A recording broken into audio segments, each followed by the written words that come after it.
بسم الله جريد بي ونجل قبا الحمد لله تول ربي جبا أمري وهمداتو إستر قاقبا وإن لا كسي كتبي للبا السلام عليكم انتنو يا جماعة السلام عليكم انتنو يا جماعة كوتا جرى جرى قرآن ربي جرى قرآن ربي يا قرآن ربي جعلا هندا أولي بانتو سندر كما يا كلمة ربي جيجا أولي قرآن الكريم كننجي رمي هنگا زلالمي كننجي رمي هنگا زلالمي نمني سكرئي لغات هجدي إني هنكسارو لغما ملكاي يا سمنا قلبي داودي آلما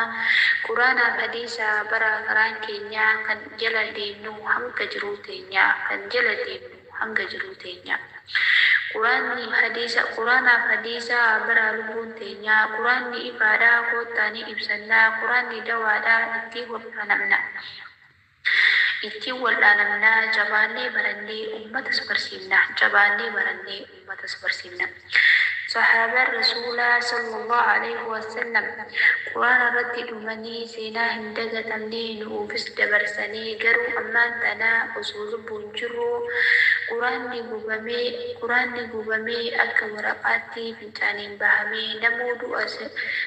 du'a sodaa ofirraa callisee duuti du'an taatu seera uumamaatii irra caalaan du'a amantii ofiiti. Bara ilmi namaa waa irratti du'e kaafamaa yoo quraana ta'ee shaafiyaasii dhaabama. Jabaadhaa baradhaa hunduu haa barannu barannee barsiifnee wallola dhabamsiifna. Jabaannee barannee wallola dhabamsiifna.